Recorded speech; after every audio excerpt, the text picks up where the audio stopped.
எல்லாருக்கும் வணக்கம்.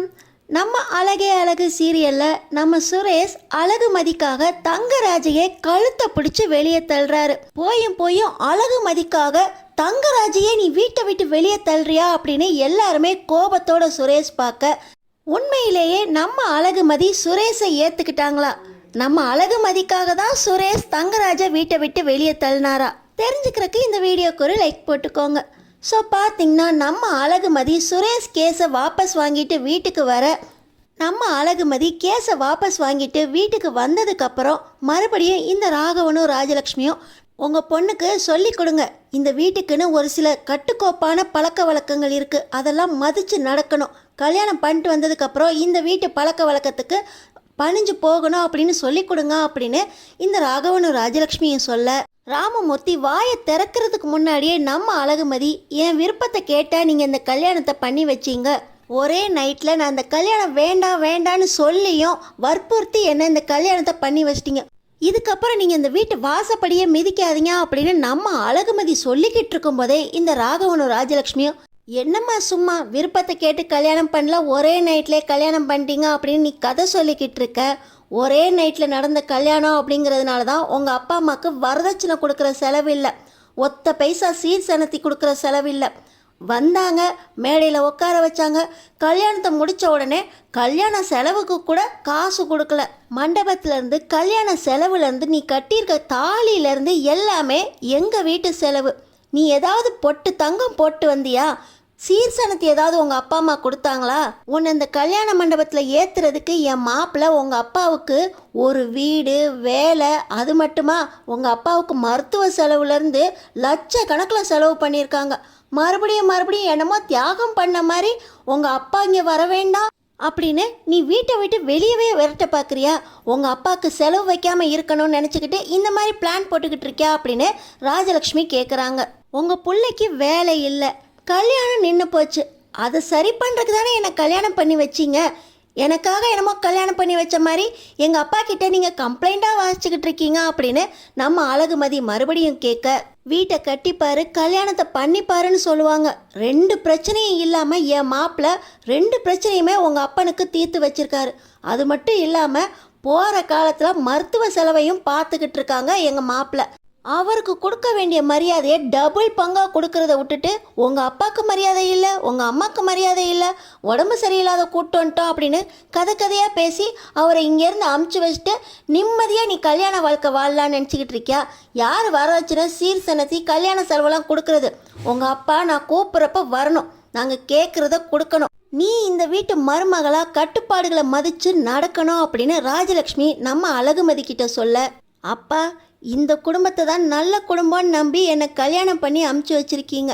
இவங்க கூப்பிட்டாங்கன்னு தான் இவங்களை நான் மதிக்கலை எதிர்த்து பேசுகிறேன் அப்படின்னு சொல்லி என்கிட்ட இவங்களுக்காக வக்காலத்து வாங்கி எனக்கு அட்வைஸ் பண்ணுறீங்க, இன்றைக்கி இந்த சுரேஷுக்காக என்கொயரின்னு கூட்டிகிட்டு போனீங்களே அங்கே என்ன எழுதி கொடுத்துருக்காங்க தெரியுமாப்பா, எல்லாமே முன்விரோதம் காரணமாக நான் கம்ப்ளைண்ட் கொடுத்தேனா, இப்போ அந்த விரோதம்லாம் 2 குடும்பமும் பேசினதுனால நாங்கள் 2 பேரும் கல்யாணம் பண்ணிக்கிட்டோமா, முன்விரோதம் காரணமாக இவரை பழி வாங்குறதுக்காக நான் அந்த கம்ப்ளைண்ட்டை கொடுத்தேனா, அதனால் என் மேலே இருக்கிற தப்பை ஏற்றுக்கிட்டு இந்த கம்ப்ளைண்ட்டை நான் வாபஸ் வாங்குறேன் அப்படின்னு கையெழுத்து போட்டு கொடுக்குற மாதிரி கொடுத்து இவரோட வேலை திரும்ப கிடச்சிருக்குப்பா, என் மேலே என்ன தப்பு இருக்குன்னு என்னை அங்கே கொண்டு போய் உட்கார வச்சு கம்ப்ளைண்ட்டை வாபஸ் வாங்கியிருக்கீங்க, என் மரியாதையே போச்சு, என்னை அவங்க கேட்குறாங்க, முன்விரோதத்துக்காக ஒரு ஆஃபீஸரை ரிசைன் பண்ணி உட்கார வச்சிட்டோமே, இதுக்கு நீங்கள் என்ன பதில் சொல்கிறீங்கன்னு கேட்குறாங்க, நான் என்ன தப்பு பண்ணேன்ப்பா, இனிமேல் இவங்க கூப்பிட்டாலும் நீங்கள் இந்த வீட்டுக்கு வரவே கூடாது, உங்களுக்கு என்ன மரியாதை கொடுக்குறாங்க, உங்களோட தேவைகள் எல்லாம் முடிஞ்சிருச்சுல,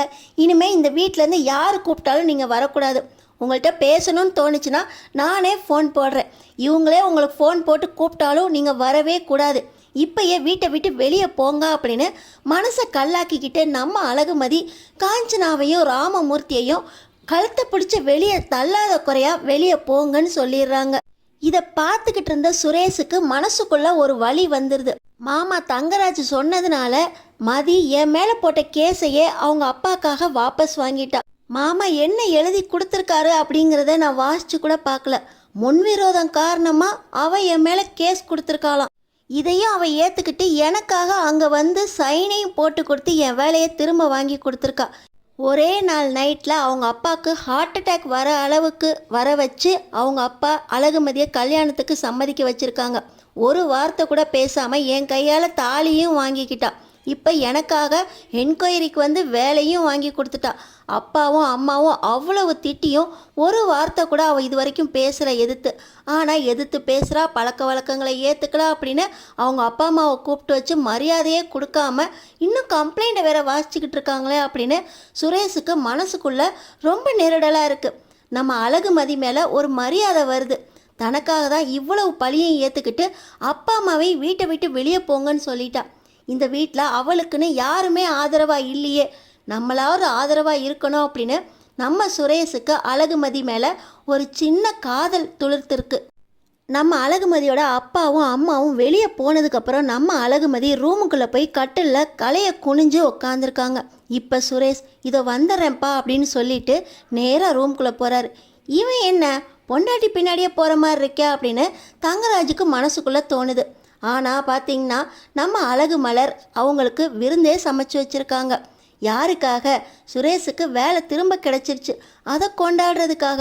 ஆனால் இன்னொரு பக்கம் வேலை கிடைக்கிறதுக்கு காரணமாக இருந்தால் அழகுமதி ரொம்ப சோகமாக ரூமில் போய் உட்காந்துருக்க. சுரேஷ் அங்கே போயிருக்காரு.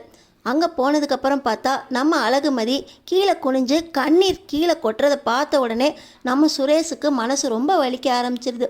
நம்மளுக்காக வீட்டுக்கு வந்து அவங்க அப்பா அம்மாவை வீட்டை விட்டு வெளியே போங்கன்னு சொன்னதுனால அவளுக்கு மனசு வலிக்குதோ, அவளை நம்ம இனிமேல் கஷ்டப்படுத்தக்கூடாது, நம்ம வீட்டில் அப்பா அம்மா ஏதாவது சொன்னால் நம்ம அவளுக்காக இனி பேசணும் அப்படின்னு நம்ம அழகுமதிக்கு ஆதரவாக பக்கத்தில் உட்காந்து, ரொம்ப தேங்க்ஸ் அழகுமதி, உன்னால தான் என் வேலை திரும்ப கிடச்சிருக்கு.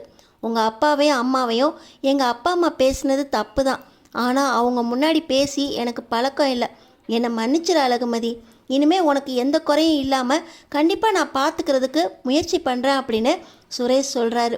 இப்போ நம்ம அழகுமதிக்கு மலர் பேசுனது தான் ஞாபகம் வருது. சுரேஷ் ரொம்ப நல்ல பையன். இந்த வீட்டுக்கு நான் ஆதரவு இல்லாமல் வந்தப்போ முத பேசுனதே சுரேஷ் தான். ஆனால் தங்கராஜ் தான் வேலை வாங்கி கொடுத்தாரு அப்படின்னு தங்கராஜ் என்ன சொன்னாலும் அவர் பேச்சை கேட்டு எப்போ நடக்க ஆரம்பித்தானோ அப்பையிலேருந்து தான் இப்படி மாறிட்டான். தங்கராஜை விட்டு எப்போ பிரிஞ்சு வந்தாலும் கண்டிப்பாக சுரேஷ் மனசு மாறிடுவான். அவன் ரொம்ப நல்ல பையன். அவனுக்காக இந்த ஒரு தடவை வேலைக்காக நீ அங்கே போய் நில்லு, அது போதும் அப்படின்னு நம்ம மலர் சொன்னது நம்ம அழகுமதிக்கு ஞாபகம் வருது. சுரேஷுக்காக அழகுமதியும் கொஞ்சம் இறங்கி வர்றதுக்கு முயற்சி பண்ணுறாங்க. அப்போ பார்த்தீங்கன்னா நம்ம மலர் சுரேஷ் சாப்பிடவா அப்படின்னு கூப்பிட வராங்க. மதி, நீ இங்கேயே இருந்தினா உன் மனசு கஷ்டமாக தான் இருக்கும், வா எல்லாரும் ஒன்றா உட்காந்து சாப்பிட்லாம் அப்படின்னு சுரேஷ் கூப்பிட நம்ம மலருக்கு சுரேஷா இது மதிக்கிட்ட இப்படி பேசுகிறானே அப்படின்னு ஆச்சரியத்தோடு பார்த்துட்டு வா மதி சாப்பிட்லாம் அப்படின்னு மதியையும் கூப்பிட்டுட்டு அங்கே போகிறாங்க. அங்கே போய் பார்த்தா முட்டை குருமா சப்பாத்தி எந்த ஸ்டைலில் சாப்பிட்டாங்களோ அதே ஸ்டைலில் இப்போ கறி விருந்து சாப்பிட்டுக்கிட்டு இருக்காங்க. சரி, இவங்க அந்த கறி பீஸ் ஃபுட் வேஸ்ட் எல்லாத்தையுமே சின்ன தட்டில் போட்டுட்டோம் அப்படின்னு சொல்லி நம்ம அழகுமதி ஒரு சில சின்ன தட்டாக எடுத்துகிட்டு வந்து எல்லாத்தையும் கொடுத்து உங்களோட ஃபுட் வேஸ்ட்டெல்லாம் இதில் போடுங்க அப்படின்னு சொல்ல, இது நான் உழைச்சி சம்பாரித்து வாங்கின வீடு, உன்னோட நியாய தர்மம்லாம் இங்கே பேசக்கூடாது, இது பல வருஷமாக நாங்கள் பின்பற்றிட்டு வர பழக்க வழக்கம், எங்களோட பழக்க வழக்கத்தில் நீ தலையிடாத, நாங்கள் என்ன செய்கிறோமோ அதையே நீயும் பின்பற்றிட்டு வா, நீ தான் எல்லாத்தையும் அள்ளி போடணும், தோ மலர் இருக்கா அவளோட சேர்ந்து அவள் என்ன செய்கிறாளோ அதையே நீயும் செய்யணும் அப்படின்னு சொல்ல, ஃபுட் வேஸ்ட்டை இதில் போடுங்கன்னு சொன்னதில் என்ன தப்பு, மலரக்கா அதை கை வச்சு எடுத்து கொண்டு போய் டஸ்ட்பினில் போடுறாங்க, நீங்கள் சாப்பிட்டதை நீங்கள் எடுத்து போகிறதுல என்ன உங்களுக்கு உரிமை குறைஞ்சி போயிடுது அப்படின்னு நம்ம மதி பேசுகிறாங்க. ஆனால் இதையும் அமைதியாக பேசுகிறத பார்த்து நம்ம சுரேஷுக்கு அவள் சொல்கிறதும் சரிதானே, இதுக்கு கூட அப்பா ஏன் ஆப்போசிட்டாக பேசுகிறாங்க அப்படின்னு மனசுக்குள்ளே நினச்சிட்டு மதி கொடுத்த தட்டில் போட்டுக்கிட்டு இருக்க பக்கத்தில் இருக்க தங்கராஜ் நான் இப்படி தான் சாப்பிடுவேன் அப்படிங்கிற மாதிரி எல்லாத்தையும் வேணுக்கே வாயிலேருந்து எடுத்து கீழே போடுறாரு. நம்ம ரேவதி கூட பக்கத்தில் வந்து மதி தான் சொல்கிறாள்ல சின்ன தட்டில் போடுங்களேன் அப்படின்னு சொல்ல, இதெல்லாம் நீ சொல்லணும்னு அவசியமே இல்லை, உன் வேலையை நீ பாரு, இதெல்லாம் செய்கிறதுக்காக தானே உங்களை கல்யாணம் பண்ணி கூப்பிட்டு வந்திருக்கோம், இதை என்ன நீங்கள் சட்டம் போடுறது, நாங்கள் என்ன சொல்கிறோமோ அதை தான் நீங்கள் கேட்கணும் அப்படின்னு நம்ம ரேவதி கிட்ட தங்கராஜ் சட்டம் பேச, சரியாக சொன்னீங்க மாப்பிள்ள, பொண்ணுங்களுக்கு இடமே கொடுக்கக்கூடாதுங்கிறத இவ வந்ததுக்கப்புறம் தான் தெரிஞ்சுக்கிட்டான் அப்படின்னு ராகவன் நம்ம அழகுமதியை பார்த்து பேச, நம்ம அழகுமதிக்கு மறுபடியும் முகமெல்லாம் வாடி போயிடுது. மாமா, மதி சொல்கிறதுல என்ன தப்பு நீங்கள் பார்த்தீங்க? மதி கரெக்டாக தானே சொல்கிறா. பொண்ணுங்கன்னா இந்த மாதிரி வேலை மட்டும்தான் செய்யணுமா? அவள் என்ன சொல்கிறா? கீழேருந்து அள்ளுறத மலரக்கா செஞ்சுக்கிட்டு இருக்காங்க. நீங்கள் தட்டில் போட்டிங்கன்னா அதை ஈஸியாக எடுத்துகிட்டு போயிடுவாங்கன்னு தானே சொல்கிறாங்க. இதை ரேவதியை சொல்கிறதுக்கு இப்படி எடுத்தறிஞ்சு பேசுகிறீங்களே. எல்லா விஷயத்துலையும் மதிக்கிட்ட தப்பு கண்டுபிடிச்சிக்கிட்டே இருக்காதீங்க. ஒரு சில நல்லதும் சொல்கிறால, அதையெல்லாம் எடுத்துக்கலாமே அப்படின்னு நம்ம சுரேஷ் முதல் முறையாக தங்கராஜை எதிர்த்து பேசுகிற. என்னடா வேலை வந்த தைரியமா உனக்கு? அந்த வேலை திரும்ப கிடைக்கிறதுக்கு காரணமே நான் தான் அப்படின்னு மறுபடியும் தங்கராஜ் சொல்ல, மாமா என்னோட 100% உழைப்பு கொடுத்துருக்கேன். நான் இதுக்காக எவ்வளோ பயிற்சி செஞ்சுருக்கேன் தெரியுமா?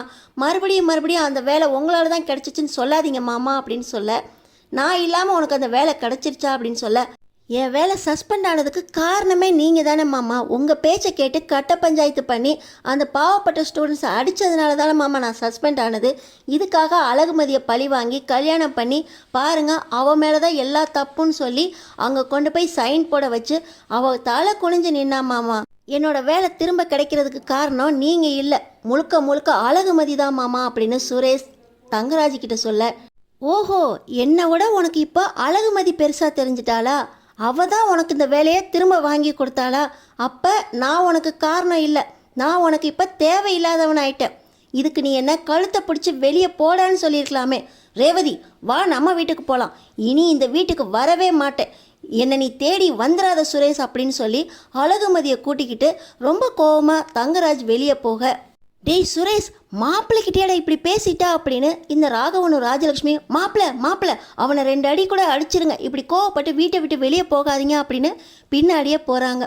நம்ம சுரேஷ் செஞ்சது யாருக்கெல்லாம் சந்தோஷமாக இருக்கோ நம்ம சேனலுக்கு சப்ஸ்கிரைப் பண்ணி தொடர்ந்து அடுத்தடுத்து என்ன நடக்க போகுதுன்னு பார்த்துக்கிட்டே இருங்க.